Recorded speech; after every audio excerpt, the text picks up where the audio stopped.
சீமானும் விஜயும் சேர்ந்து பயணிக்கவே முடியாது. அண்ணன் பெரியார் மண் இல்லை, பெரியாரே மண்ணுங்கிறாரு. அவர் பெரியார் தான் எல்லான்னு பெரியார் வழியில நிற்கிறாரு. அப்புறம் ஏன் சார் சீமானால ஒரு தொகுதியை கூட ஜெயிக்க முடியல? விஜய் ஆணவ படுகொலை கண்டிச்சா ஒரு தரப்பு வாக்கு கிடைக்காம போயிருமோன்னு அவர் அச்சப்படுறாரு. ஆதவ அர்ஜுனா ரெட்டி காரு இருக்கிறாரு, ஜான் ஆரிக்கசாமி நாயுடு காரு இருக்கிறாரு, புஷி ஆனந்த் கூட தெலுங்குங்கிற மாதிரி சொல்றாங்க. விஜயோட அரசியலுங்கிறது இன்னொரு திராவிட கட்சி தான். குட்டையில் ஊர்ன 3வது மட்டை தான். விஜய் பெரிய இடியாப்ப சிக்கல்ல மாட்டிட்டாரு. எப்படி சசிகலாவுக்கு ஒரு ட்ரீட்மெண்ட்டை மோடி கொடுத்தாரோ அதே ட்ரீட்மெண்ட்டை விஜய்க்கும் கொடுக்க ஆரம்பிச்சிட்டாரு. அதனாலதான் மோடி குறி வச்சு அடிக்கிறார். இந்த அடியில இருந்து நீங்க தப்ப முடியாது. ஸ்டாலின் தான் மோடியை தோக்கடிப்பார்னு இந்தியா டுடே கருத்து கணிப்பு சொல்லிட்டான். மற்ற டுபாக்கூர் ரங்கராஜ் பாண்டே இன்னும் சில டுபாக்கூர்களை எல்லாம் தப்பா தான் சொல்லுவாங்க. ஸ்டாலின் தான் என்டி அணியை தோக்கடிப்பாங்கிறது கிறிஸ்தவ முஸ்லீம்களுக்கு தெரியும். விஜய்க்கு கிறிஸ்டின் முஸ்லீம் ஓட்டு வர்றதும் காலி ஆயிடும். விஜய் களத்துக்குள்ள நின்று ஒரு அரசியல் சக்தியானா அதை ராகுல் காந்திக்கு தான் சப்போர்ட் பண்ணுவார். காங்கிரஸ் தான் டிமாண்ட் இருக்கு. இந்த மண்ணா போன கட்சிக்கு கன்னியாகுமரியில் நாடார் எழுச்சவாய் நாடார் தவிர எங்கேயுமே டெபாசிட் வாங்காத கட்சிக்கு இவ்வளவு வேல்யூ வாங்குறது எனக்கு பிடிக்கல.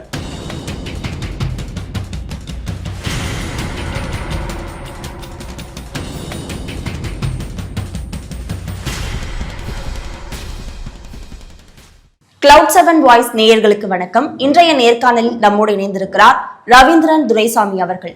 வணக்கம். வணக்கம்மா. நல்லா இருக்கீங்களா சார்? நல்லா இருக்குமா. நல்லா இருக்கிறியா? நல்லா இருக்கேன் சார்.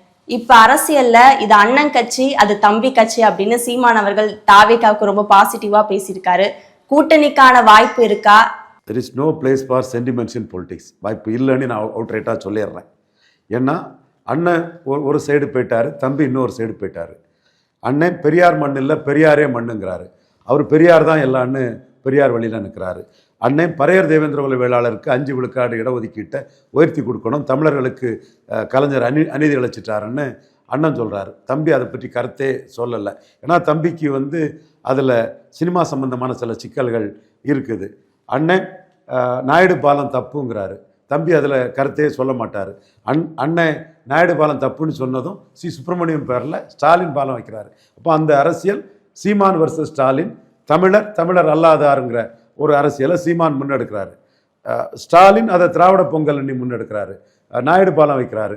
அருந்ததியர்களுக்கு கலைஞர் செய்ததில் கலைஞர் அருந்ததியர் சமூகம் தெய்வமாக வழிபடுறதும், ஈரோடு கிழக்கு இடைத்தேர்தலில் 100 விழுக்காடு அருந்ததியர்கள் திராவிட முன்னேற்ற கழகத்துக்கு வாக்களித்ததையும், அருந்ததியர்கள் மக்களோட வளர்ச்சி இதையும் பற்றி ஸ்டாலின் ஒவ்வொரு பேட்டியிலையும் சொல்கிறாரு, விளம்பரம் கொடுக்குறாரு, பத்திரிகைகளில் அதை பேசுகிறாரு, அதுக்கான பாராட்டு விழாக்களும் பண்ணுறாரு. இன்னும் சொல்லப்போனால் கலைஞரை தெய்வமாக மதித்து அருந்ததியர் சமூக மக்கள் ஏற்கனவே ஜெயலலிதா எம்ஜிஆர் இருக்கும்போது ரெட்டலைக்கு போட்டவங்க இன்னைக்கு கலைஞரை தெய்வமாக வழிபட்டு அவங்களுக்கு வாக்கு அளிக்கிறாங்க.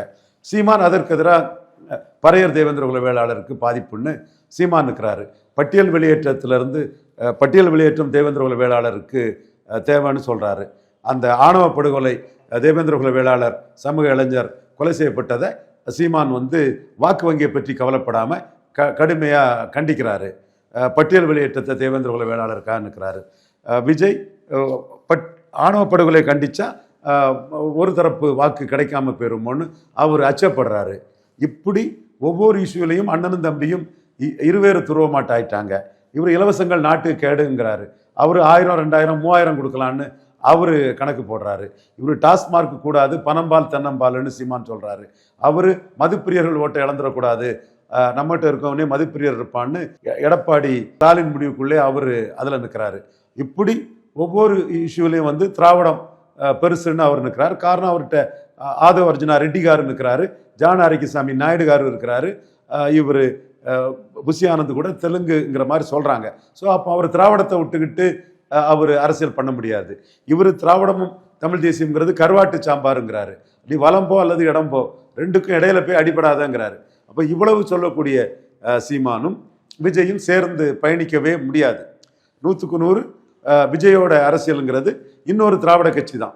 திமுக, அண்ணா திமுக குட்டையில் ஊர்ன 3வது மட்டை தான் விஜயோட இது. அடுத்தால எம்ஜிஆர் ஊழல் பெருச்சாளி, சாராயவாரிகளை கல்வி தந்தை ஆக்கினாருன்னு சீமான் சொல்றாரு.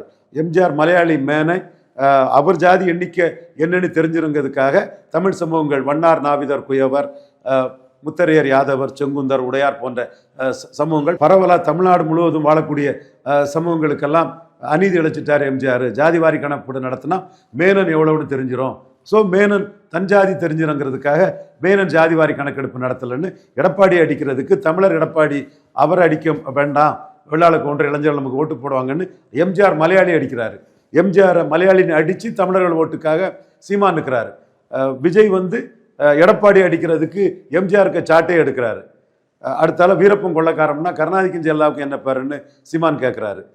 விஜய் செங்கோட்டையனை ஜெயலலிதா படத்தை வச்சுக்கிட்டு செங்கோட்டையனுக்கு ஆதரவு கரத்தை விஜய் நீட்டுறாரு.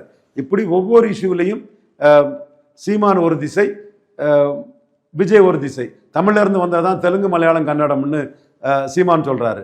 விஜய் அதை சொன்னால் சினிமா மார்க்கெட் பாதிச்சிருமோன்னு பேசாமல் இருக்கிறார். சீமானுக்கு வளர்ச்சிங்கிறது 214 தனிச்சு நிற்கிறது, இஷ்யூ பேஸ்டாக நிற்கிறது, எல்லா இடைத்தேர்தலையும் நிற்கிறது. விக்கிரவாண்டியிலையும் ஈரோடு கிழக்குலையும் விஜய் நிற்காதது கோழை நாய்கள் களத்தை விட்டு ஓடிட்டாங்கிறார். அவருக்கு தம்பியையே அவர் நாயின்னு அடிக்கிறார் ஒரு இடத்துல. இப்ப மறுபடியும் ஒரு ஆதரவான ஒரு குரல் வரும்போது எதுக்கான ஒரு சாத்தியக்கூறு இருக்கு அப்படின்றதுதான். சாத்தியக்கூறுங்கிறது விஜய் பெரிய இடியாப்ப சிக்கல்ல மாட்டிட்டாரு. அவர் வந்து கட்சி வர்றதுக்கு முன்னாடியே மோடி எதிர்ப்பு, ராகுல் ஆதரவுன்னு வந்துட்டாப்புல. எப்படி சசிகலாவுக்கு ஒரு ட்ரீட்மெண்ட்டை மோடி கொடுத்தாரோ அதே ட்ரீட்மெண்ட்டை விஜய்க்கும் கொடுக்க ஆரம்பிச்சிட்டாரு. இதை விஸ்டாண்ட் பண்ணி நிற்பாரா, தாக்கு பிடிப்பாராங்கிறது எனக்கு சொல்ல தெரியல. விஸ்டாண்ட் பண்ணி போடாமல் நின்னாருன்னா விஜய ஸ்டாலின் அடிக்கிறதுக்குள்ள அனுதாபமும், விஜய மோடி அடிக்கிறதுக்குள்ள அனுதாபமும், மோடி சென்ட்ரல் கவர்மெண்ட் அடிக்கக்கூடிய அனுதாபமும் ஸ்டாலினுக்கு போகும். ஸ்டாலின் தான் மோடியை தோக்கடிப்பார்னு இந்தியா டுடே கருத்து கணிப்பு சொல்லிட்டான். 45 விழுக்காடு ஸ்டாலினுக்கு வர்றான்னு நான் சொன்ன கருத்தை அப்படியே சொல்லிட்டான். மற்ற டுபாக்கூர், ரங்கராஜ் பாண்டே, இன்னும் சில டுபாக்கூர்களை எல்லாம் தப்பாக தான் சொல்லுவாங்க. இந்தியா டுடே 19 கரெக்டாக சொன்னான். நான் சொன்னேன் 20 சீட்டு வட தமிழகத்தில் ஜெயிக்கும்னே. நான் சொன்னது மாதிரி 39க்கு 38 இந்தியா டுடே சொன்னது மாதிரி வந்தது. அடுத்து 2024 நாம சொன்னதும் இந்தியா டுடே சொன்னதும் கரெக்டாகட்டே வந்தது. நம்மளும் 15% தான் என்டிஏக்கு சொன்னோம், 18 வந்துட்டு என்டிஏ. மற்றபடி திமுகவில் கரெக்டாக தான் வந்தது. இப்போ ஸ்டாலினுக்கு விழுந்த 47% ஓட்டில் 2% குறைஞ்சி 45 வருதுன்னு இந்தியா டுடே சொல்கிறாப்புல. அப்போ ஸ்டாலின் தான் என்டி அணியை தோக்கடிப்பாங்கிறது கிறிஸ்தவ முஸ்லீம்களுக்கு தெரியும். ஜோசப் விஜய் என்னதான் மிஷினரி குரூப்பு, மதமாற்ற குரூப்பு எல்லாம் சேர்ந்து ஒரு ப்ரோ ராகுல் ஆட்டு அவங்க நின்று ஆண்டி மோடியா நின்னாலும், இந்த மிஷினரி குரூப் அவங்களுக்கு பின்னாடி இருந்தாலும், ஜான் ஆரிக்சாமி போன்ற மதவெறிகள் இருந்தாலும், ஸ்டாலின் தான் என்டி அணியை தோக்கடிப்பாருன்னு சொல்லும்போது கிறிஸ்டின் முஸ்லீம் ஓட்டு அங்கே தான் கன்சால்டேட் ஆகும். அப்போ நீங்கள் என்ன தான் குட்டிக்காரனை போட்டாலும் உங்களுக்கு வந்து கிறிஸ்டின் முஸ்லீம்ஸ் வந்து ஆர்எஸ்எஸ் எதிர்ப்புன்னு தோக்கடிக்கக்கூடிய ஸ்டாலினுக்கு தான் போடுவாங்க. எப்படின்னா மோடியா லேடியான்னு கேட்டு 144 போட்டு 200 ரூபா, அன்னைக்கு 200 ரூபா தான் ஜெயலலிதா கொடுத்ததும் எல்லா கிறிஸ்டின் முஸ்லீம்ஸும் திமுகவுக்கு போட இருந்தவங்களும் ரெட்டலைக்கு போட்டுட்டாங்க. ஏன்னா மோடியை ஜெயலலிதா தான் அப்போ தோக்கடிப்பாங்கன்னு அவங்க கணக்கு பண்ணி போட்டாங்க. அப்போ மோடியை ஸ்டாலின் தான் தோக்கடிப்பாருங்கிறது இந்தியா டுடே சர்வே வந்த பிறகு விஜய்க்கு வந்து கிறிஸ்டின் முஸ்லீம் ஓட்டு வர்றதும் காலி ஆகிடும். அப்போ விஜய்க்கு அணுகுமுறை தப்பாக போச்சு. ஆனால் மோடி என்ன நினைக்கிறாருன்னா, விஜய் களத்துக்குள்ளே நின்று ஒரு அரசியல் சக்தியானா அதை ராகுல் காந்திக்கு தான் சப்போர்ட் பண்ணுவார். சிஏ எதிர்ப்பு, வக்போர்டுக்கு எதிர்ப்பு வழக்கு, ராகுல் கைதுக்கு கண்டனம், கம்ப்ளீட்டா கொள்கை எதிரி. அப்போ மோடி என்ன நினைக்கிறாரு, ஆர்எஸ்எஸ்ஸின் மானத்தை காப்பாற்றின மோடி, இந்த நாட்டின் மானத்தை காப்பாற்றின மோடி, பிஜேபியின் மானத்தை காப்பாற்றின மோடி, இந்துக்களின் மானத்தை காப்பாற்றின மோடி, அவரே நீ கொள்கை எதிரிங்கிற. அப்போ உனக்கு மத வெறி அரசியல் இருக்குது. ஆனால் அந்த மத வாக்காளர்கள் வந்து ஸ்டாலினுக்கு தான் ஓட்டு போட போறாங்க. அதே வேளையில் நீ எப்படியோ நின்று அப்பாவி இந்துக்கள் வாக்கை எடுத்து ஒரு அரசியல் சக்தியானா விஜய் மேல பற்றுதல் கொண்ட அந்த அப்பாவி இந்துக்கள் வாக்கு நாளைக்கு மோடிக்கு எதிராக சோனியா மகன் ராகுல் காந்திக்கு போகும் 29ல். அதனால தான் மோடி குறி வச்சு அடிக்கிறார். இந்த அடியிலேருந்து நீங்கள் தப்ப முடியாது. ஆரம்பிச்சிட்டாரு மோடி. சசிகலாவை ஆரம்பித்தவர் இப்போ கூட பத்மாவதி மில்லில் சிபிஐ வழக்கு சசிகலா மேலே பாஞ்சிருக்கு. சத்தியன் குருமூர்த்தி சாக்கடை ஜலமண்ணால வீடு தீப்பற்றி எரியும் போது அதை கொண்டு அணைக்கணும்னு சசிகலாவுக்கு ஆதரவாக பேசினார். நான் சொன்னேன் மோடிஜி இன்ஃப்ளூயன்சி அலையன்ஸுக்குள்ள சசிகலா வர முடியாது, ஏன்னா அவங்க ராகுல் காந்தி ஆதரவாளர்கள். ஸோ அந்த இடத்துக்குள்ள நாம சொன்னதான் அதில் நடந்தது. இப்பவும் எப்படி சசிகலா பொய்ச்சொல்லராக வரவிடாமல் சசிகலா புஷ்பா வச்சு எங்கள் டீம் கண்ணன், கோசல், இன்னும் நிறைய நாடார் அமைப்புகள் எல்லாரும் இது பண்ணி செய்தோமோ, மற்ற பிற சமூக பத்திரிகையாளர்களும் உண்டு. அதே மாதிரி சசிகலா பலமாகிறது மோடிக்கு நஷ்டம்னு சொன்னதை எப்படி மோடி ஏற்றுக்கிட்டாரோ அதே மாதிரி எங்கள் கருத்து ஜான் ஆரோக்கியசாமிங்கிறவனுக்கு மதவெறியன் கூட இருக்கிறான். இந்த மதவெறியன் மோடிக்கு எதிராக தான் ஜோசப் விஜய் திருப்புறான். ஸோ ஜோசப் விஜய் நமக்கு எதிரானவர்னு சொல்லும்போது மோடி வந்து சசிகலா ட்ரீட்மெண்ட்டை ஜோசப் விஜய்க்கு ஆரம்பிச்சிட்டாரு. ஜனநாயகம் படம் ரிலீஸ் ஆகலை, 10 நாள் கண்டினியூஸ் காலிடேயில் நல்ல கலெக்ஷன் வந்துடும். இனிமேல் எப்போ வந்தாலும் 60% கலெக்ஷன் தான் வரும். 100 ரூபா ஒரு இடத்துல 60 ரூபா தான் வரும். அப்போ 40 ரூபா அந்த 10 நாள் ஹாலிடே கலெக்ஷன் அள்ளலான்னு நினைச்சதுல விழுந்துட்டு. இது வந்து மோடியுடைய ஒரு அழுத்தமா சார்? கண்டிப்பா மோடிக்கு அழுத்தம் தான். கூட்டணிக்கு மிரட்டி வர வைக்கல, அரசியல் ஓட்டு ஓடுங்கிறார். ஆனா அதே மாதிரி தாவேக்காவுடைய வருகை சீமானுடைய ஓட் பேங்கை பாதிக்கும் அப்படின்னு சில விமர்சனங்கள் வருது இல்ல சார்? கண்டிப்பா அந்த விமர்சனம் இருக்குது. உண்மையில அது சீமானுக்கு வாக்கு வங்கிய கமலஹாசன் சீமான் இதுல சீமான் உயர்ந்த மாதிரி உயர்வாங்க. அதுக்கு நான் காரணத்தை சொல்றேன். கமலஹாசன் சீமான் வரும்போது 1.1 தான் வந்தார். கமலஹாசன் வரும்போதே 3.7 வந்தார். ஆனால் சீமான் இன்னைக்கு வந்து 8.2 இருக்கிறாரு. கமலஹாசன் கீழே போனாருன்னா விக்கிரவாண்டி, நாங்குநேரி, வெள்ளூர் இடைத்தேர்தலில் கண்டஸ்ட் பண்ணாம பார்ட் டைம் பொலிட்டிஷனாக இருந்தார். கமலஹாசன் பாப்புலாரிட்டி உள்ள ஒரு விஜயை விட ஒவ்வொரு வீடுகளுக்கும் போனவர், களத்தூர் கொண்டம்மா வானம்பாடியிலே எல்லா வீடுகளுக்கும் போனவர். இன்னைக்கும் விஜய் படத்தோட 3 மடங்கு கமலஹாசன் படம் இந்திய சினிமா தினத்தந்தியில் பாருங்க, 3 மடங்கு வீடுகளுக்கு வந்து விஜயோட கமலஹாசன் போயிட்டு இருக்கிறாரு. விஜயோட கமலஹாசன் பெரிய ஆளு தான். அவர் நிறைய படம் நடிச்சிருக்கிறாரு. வருஷத்துக்கு 6 படம் நடிச்சாரு. பெரிய சாதனையாளர், ரெக்கார்ட் பிரேக் படம் கொடுத்தவர். இன்னைக்கும் அவருக்கு விக்ரம் படம் ரெக்கார்ட் பிரேக் தான். தசாவதாரம் படத்துக்கு ஆடியன்ஸ் எந்த படமும் வரல. தினத்தந்தியில் இன்னைக்கும் பழைய படங்கள்ல விஜயோட 3 மடங்கு படம் ஒவ்வொரு வீடுகளுக்கும் வந்து கிராம பகுதியில் அதிகமாட்டும் நகர்பகுதிகளிலையும் சென்றிருக்கக்கூடிய அளவுக்கு கமலஹாசன் பெரிய ஆளு தான். அந்த கமலஹாசனை சீமான் தாண்டி போனாருன்னா அவர் விக்கிரவாண்டியில் நிற்கல, நாங்குநேரில் நிற்கல, வெள்ளூர்ல நிற்கல. அதே மாதிரி விஜயும் கமலஹாசன் 2.0 பார்ட் டைம் பொலிட்டீஷியன், பகுதி நேர அரசியல்வாதி. அவரை நம்பி யார் இன்வெஸ்ட் பண்ணுவா, யார் ஓட்டு போடுவா?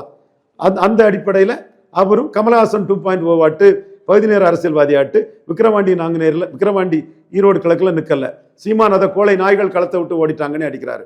ஸோ அபிமானம் இருந்தாலும் அது ஓட்டா மாறாது. கமலஹாசனுக்கு இல்லாத அபிமானமா? ஒவ்வொரு வீடுகளிலும் சின்ன குழந்தை நட்சத்திரமா இருந்த கமலஹாசனோட இவர் பெரிய ஆளு ஒன்றும் கிடையாது. அப்போ அந்த எவ்வளவு படம் நடிச்சிருக்காரு, எவ்வளவு ஆடியன்ஸை சந்திச்சிருக்காரு, எவ்வளவு ரெக்கார்ட் பிரேக்கு கொடுத்திருக்காரு, அப்ரோசோர் ரெக்கார்டு பிரேக்கு, சகலகலாம் ரெக்கார்ட் பிரேக்கு. இன்னைக்கும் தசவதாரத்துக்கு பிறகு தசவதாரம் ஆடியன்ஸை இன்னொரு படம் பிடிக்கலன்னு நார்கோவில் ராஜேஷ் தேட்டர் மேனேஜர் கோபால், மறைந்த என் நண்பர், சினிமாவை துல்லியமாக சொல்லக்கூடிய என் நண்பர் கோபால் சொல்றாரு. ஸோ அந்த அளவுக்கு பெரிய ஆளான கமலஹாசனே பார்ட் டைம் பொலிட்டிஷியன்னால சீமான்ட்ட விழுந்தாரு. இந்த பார்ட் டைம் பொலிட்டிஷியன் விஜய் எப்படி சீமானை தாண்டி போவார்? விழுவாரு. அபிமானம் இருக்கு, ஆனா இவர் சீரியஸ் அரசியல்வாதி இல்லை, களத்துல சீமான் மாதிரி நிற்கக்கூடியவர் இல்லைன்னு வரும்போது கமலஹாசன் வீழ்ச்சி அடைஞ்ச மாதிரி விஜய் வீழ்ச்சி அடைவார். குறிப்பா 20-25 விழுக்காடு இருக்கக்கூடிய சமூகங்கள் பறையர், தேவேந்திரகுல வேளாளர், அருந்ததியர். இதுல சுமார் 20 விழுக்காடு வர இருக்கக்கூடிய பறையர் தேவேந்திரகுல வேளாளருக்காக சீமான் களத்துக்குள்ள நிற்கிறாரு. விஜய் அதுல முடிவே இல்லாம திருமங்கலம் சரத்குமார் மாதிரி எனக்கும் நாடியில வெட்டு, எம்ஜிஆருக்கு நாடியில வெட்டு, எம்ஜிஆருக்கு திண்டுக்கல், எனக்கு திருமங்கலம்னாரு. இஷ்யூ இல்லாம யாருக்கும் ஓட்டு விழாது. ஃபுல் டைம் பொலிட்டிஷனா இல்லாம யாருக்கும் ஓட்டு விழாது. கமலஹாசன் சீமான் கம்பாரிசனே அதுக்கு உதாரணம். கமலஹாசன் 2.0 வாட்டு, விஜய் சீமான் கிட்ட மாட்டுவாரு. சீமான் களத்துக்குள்ள 214 போட்டு ஃபார்ச்சூன் ஃபேவர்ஸ் த பிரேவ்னு போல்டா அனுப்பாரு. விஜய் சந்தர்ப்பாத அரசியல், கொள்கையற்ற அரசியல், பச்சோந்தி அரசியல், பார்ட் டைம் அரசியல், இந்த அரசியல்களில் ஒரு உருவமா நிற்கும் போது, களத்துக்குள்ள வரும்போது ஒற்றுமையற்ற அவருடைய மாநில கமிட்டி, ஒற்றுமையற்ற அவருடைய மாவட்ட கமிட்டி எல்லாமே அவரை காலி பண்ணி கமலஹாசனை சீமான் தட்டி தூக்குன மாதிரி விஜயும் சீமான் தட்டி தூக்கிடுவார். இது ரங்கராஜ் பாண்டேக்கோ மற்றவங்களுக்கோ என்னுடைய ஒரு சவாலாக சொல்கிறேன். அவங்க விட்டா சவால் விடட்டு, களத்துக்குள்ளே வரட்டு.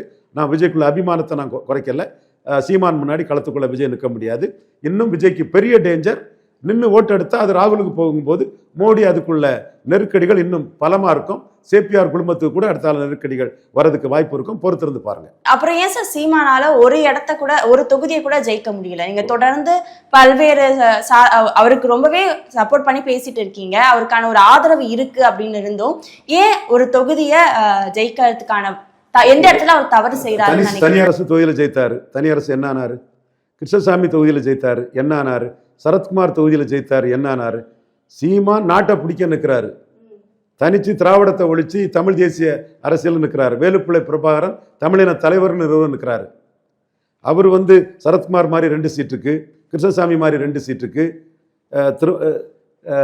இவர் டிடிவி தினகரன் மாதிரி எப்படி இருந்த தினகரன் எப்படி ஆயிட்டார் போகணும்னு நினைக்கிறீங்களா? அவர் அதுக்கு தயாராக இல்லை. நான் தலையா நிற்பேன், நான் வீரனா நிற்பேன். 234 தொகுதியிலையும் ஹீரோவாக நிற்கிறேன். கொள்கையற்ற சந்தர்ப்பவாத கூட்டணி எனக்கு தேவையில்லை. மக்கள் எனக்கு உணர்ந்து வாக்களிக்கும் போது வாக்களிக்கட்டு. தெளிவாக நிற்கிறாரு. ஃபார்ச்சூன் ஃபேவர்ஸ் த பிரேவ்னு நிற்கிறாரு. கமல்ஹாசன் ராஜ்யசபா வாங்கிட்டாரு. ஸ்டாலின்கிட்ட கூட்டணி போனார், ராஜ்யசபா வாங்கிட்டாரு. தப்பு இல்லை, அவருக்கு பாப்புலாரிட்டி இருக்குது. அதே மாதிரி திருமாவளவன் கூட்டணி போனார், 2 MP வாங்கிட்டாரு, 4 MLA வாங்கிட்டாரு. இவர் தனிச்சு நிற்கிறாரு. தனிச்சு நிற்கும் போது மக்கள் ஆதரவு கிடைக்கும் போது தமிழக முதல்வராக வருவாங்கிறது நிற்கிறாரு. இப்போ கூட நானே எடப்பாடிகிட்ட சொல்கிறேன்னே, உங்கள் தலைமையில் தேராது, நான் சொல்கிறத கேளுங்க, மாற்று ஏற்பாடு நான் பண்ணித்தரேன்னு சொல்கிறேன். வைகுண்டராஜன் போன்றவங்கலாம் அந்த மாற்று ஏற்பாடை சொல்லி சீமானுக்காக எடப்பாடியை பார்க்க போனோம். பாண்டியெல்லாம் சீமானுக்காக எடப்பாடியை பார்க்க போனோம். அது இல்லாமல் சீமான்கிட்ட வந்தால் பல்ப் வாங்கிட்டு தான் போவீங்க, யாராக இருந்தாலும். இப்ப வரைக்குமே விஜய்க்கு வந்து எந்த ஒரு கூட்டணியுமே உறுதியாகல. அவங்க அப்பா காங்கிரஸை நேரடியாவே அழைக்கிறாரு. விஜய் அவர்களுடைய அப்பா தாவேக்கா கூட கூட்டணி வச்சா அதிகாரத்துல பங்கு அப்படின்னு சொல்லியும் இப்ப வரைக்குமே எந்த ஒரு கூட்டணியும் வராம இருக்கு. இப்ப தனிச்சு அவங்க களம் காணா அவங்களுக்கு எந்த சதவீதத்துல வாக்கு கிடைக்கும்னு நினைக்கிறீங்க? காங்கிரஸ் வந்து விஜய் கிட்ட சிஎம் போஸ்ட் கேட்பான். சிதம்பரம் அதை வரவேற்கிறாரு. அவருக்கு ஆசையை சொல்றாருன்னு வரவேற்கிறாரு. நாங்க திமுக கூட போகவா, விஜய் கூட வரவான்னா, விஜய் கூட நாங்க வரணும்னா பலன் நிரூபிக்காத விஜய் கார்த்திக் சிதம்பரத்தை சிஎம்மா சொல்லணும்னு கேட்பாப்புல. அல்லது ராகுல் வந்து ஒரு ஷெட்யூல் காஸ்டே சிஎம்மா சொல்லலான்னு இவர் செல்வ பிறந்தையை சிஎம்மா சொல்லணும்னு கேட்பாங்க. ஸோ காங்கிரஸ் கூட்டணிங்கிறது தினமலர் எழுதுற மாதிரியோ தினத்தந்தி எழுதுற மாதிரியோ இல்லை. ஜான் ஆரோக்கியசாமியும் ஆதவர்ஜனாவும் பத்திரிகைகளில் நீ ட்வீட் பண்ண மாதிரியே இல்லை. சிதம்பரம் புத்திசாலி, மோடிக்கு எதிராக இருந்தனால அவருக்கு நான் எதிராக தான் இருக்கிறேன், அது வேற விஷயம். பட் அவர் புத்திசாலிங்கிறத நான் மறுக்க முடியாது. ரொம்ப புத்திசாலித்தனமா அவர் ஆசையே சொல்கிறார். அப்போ காங்கிரஸுக்கு டிமாண்ட் இருக்குன்னு ஸ்டாலின்கிட்ட பிரசன்ட் பண்றாரு. அவர் ஸ்டாலின் கூட தான் இருப்பாரு, ராஜ்யசபா வாங்குவாங்க, திமுக விட்டு போக மாட்டாங்க. அப்படியே நீங்க உங்களுக்கு காங்கிரஸ் கூட்டணி வேணும்னா சீஃப் மினிஸ்டர் போஸ்ட் காங்கிரஸுக்கு ஆஃபர் பண்ணுங்க. அவங்க கடைசியா ராஜாஜி, காமராஜ், பக்தவச்சலம் சிஎம்மா தானே இருந்தாங்க. So S Chandrasekhar CM post காங்கிரஸுக்கு கொடுக்கட்டு. காங்கிரஸ் தானே டிமாண்ட் இருக்கு. இங்க எடப்பாடியே சொல்றாரு, கனிமொழி அம்மையார் வந்து போய் பார்க்குறாங்கன்னு, அது காங்கிரஸ் பிளஸ் தான். எனக்கு பிடிக்கல. இந்த மண்ணா போன கட்சிக்கு, கன்னியாகுமரியில் நாடார் இளிச்சவாய் நாடார் தவிர எங்கேயுமே டெபாசிட் வாங்காத கட்சிக்கு இவ்வளவு வேல்யூ வாங்குறது எனக்கு பிடிக்கல. அது நான் மறுத்து சொல்றேன். முட்டாள் கிறிஸ்தவ நாடார்கள் கோலத்தனமா RSS எதிர்ப்புன்னு ஓட்டு போடக்கூடிய இந்த கட்சிக்கு இவ்வளவு முக்கியத்துவமான எனக்கு பிடிக்கல. பட் முக்கியத்துவம் இருக்குங்கிறத நான் எப்படி மறுக்க முடியும்? இருந்து தொலையுத. இதைத்தானே நாங்கள் அடிக்க நினைக்கிறோம், மோடியும் நாங்களும். பல்வேறு தகவல்களை பகிர்ந்து கொண்டதுக்கு நன்றி சார். நன்றிம்மா.